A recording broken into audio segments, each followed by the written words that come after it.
Hello my friends, this is the 13th of February. Mr. Max Bliss in the southwest of France. I am recording the greatest crime in history.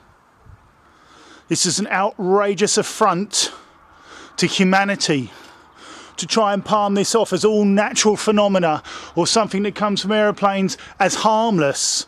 We can see the frequency effects in the skies. We know this is not your billows and all your ridiculous phenomena we talk about. We see this on a daily basis, in fact many times a day these days. Look at the frequencies in these clouds.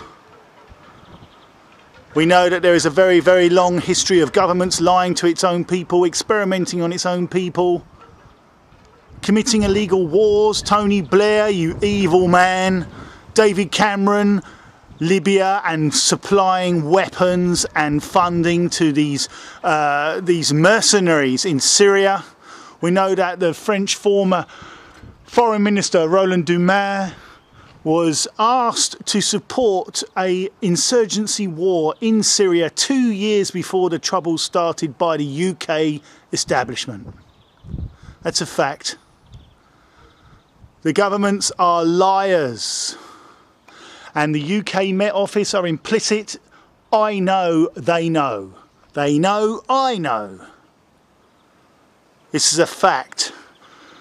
This is weather modification on a grand scale. This is geoengineering. This is real. This is outrageous. We should be lied to. EMF technology such as that used at IceCat 3D in Norway, such as the various radar installations all around Europe, such as HAARP in Alaska, such as Suri in Russia.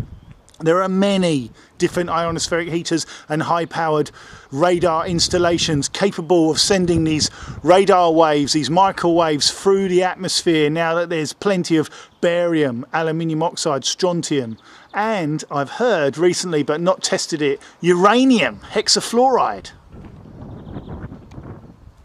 I can't confirm that because I haven't tested for that in rainwater analysis, but I have tested for aluminium, barium and strontium, and they all came back excessively high.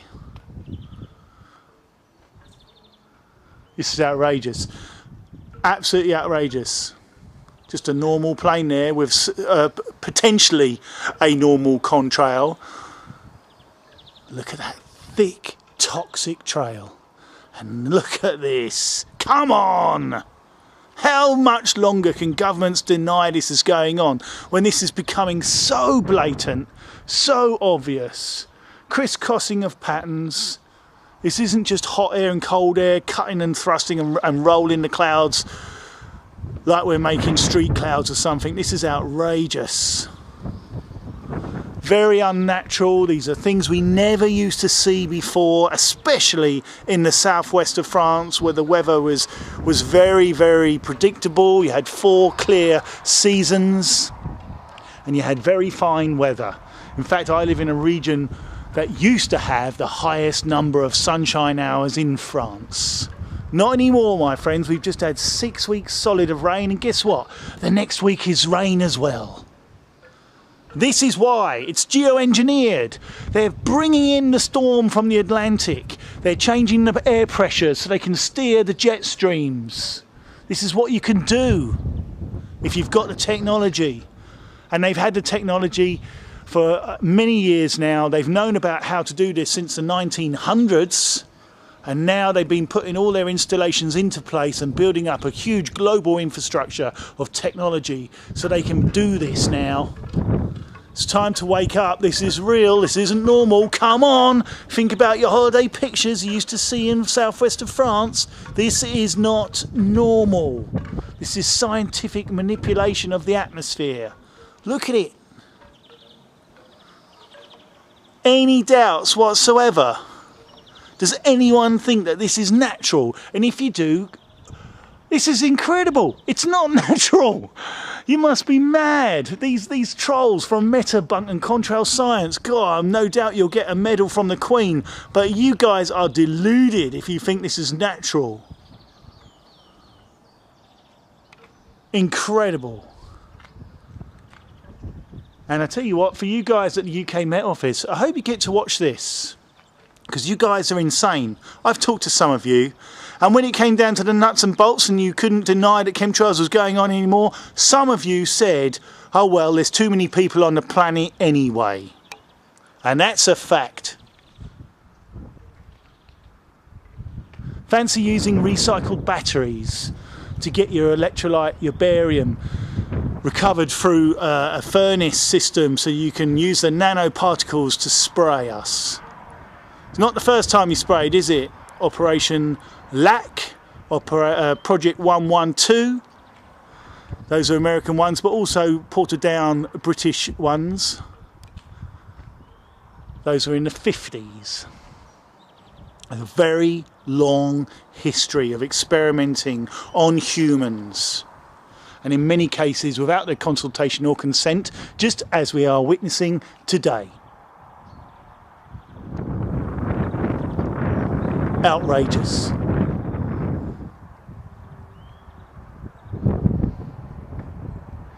I hope you can see all this, because these are the types of things that can draw in weather systems. This is how they manufacture huge storms, like the ones that hit the Philippines with the mobile HARP SX, whatever it's called, floating HARP unit that was taken over to the Indian Ocean. This is how they do it. They're messing around with our atmosphere, and they're able to manufacture the weather. Climate change. In the EU were writing letters of concern about the HARP system being used to alter human behaviour, because mind control is an element of this, as demonstrated in 1991 in the first Gulf War, when all the troops surrendered and George Bush had them firebombed because he couldn't let the world know about a mind control weapon that could make a whole army surrender without firing a shot.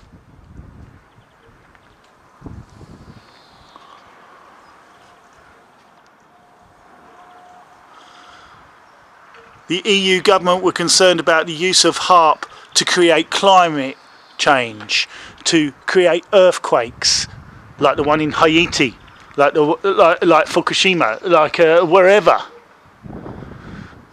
Any geopolitical earthquake that suited the New World Order agenda of making sure governments start adopting their plans, then you can be certain there's a deniable weapon involved called HARP.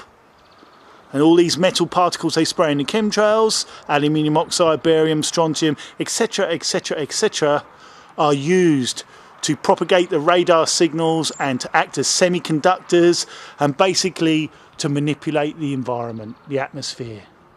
This is all researchable facts.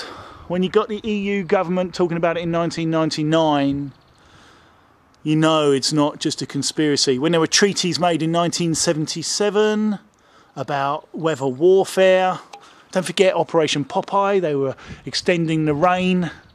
Doesn't take that much, you know, that was a long time ago. Operation Cumulus in 1952, they killed 35 people at Lynmouth.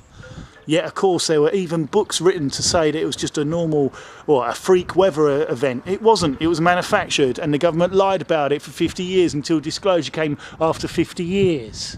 35 people died. The government kept it a secret. They lie. They have a long history of lying. They use propaganda. They deny things are going on. Have you noticed all the denials from the establishment are rigid lines of denial? That means they've been briefed, they've got established storylines they will stick to. They don't have thoughts of their own, they just parrot fashion regurgitate the established lines of denial. These people need to grow a backbone and start speaking out and help us. Disgusting. And we know that the toxic effects, all the whales, they've got aluminium toxicity. Aluminium toxicity. We understand about heavy metals like mercury polluting our environment. Aluminium. So you've got the ocean. Where do all these chemtrails fall? 6/7 of the Earth's surface covered in the sea. Marine life. food chains, eco-disaster, and that's Agenda 21, Sustainable Development. Congratulations, scientists. You've just won the Insane Award of the Millennium. Well done.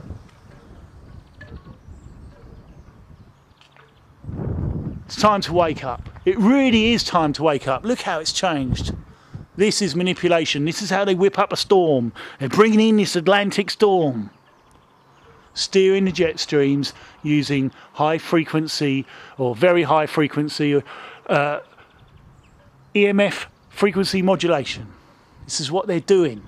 I'm no scientist, but I've read a lot of things and I can see a lot of things. It's time to wake up. Enough's enough.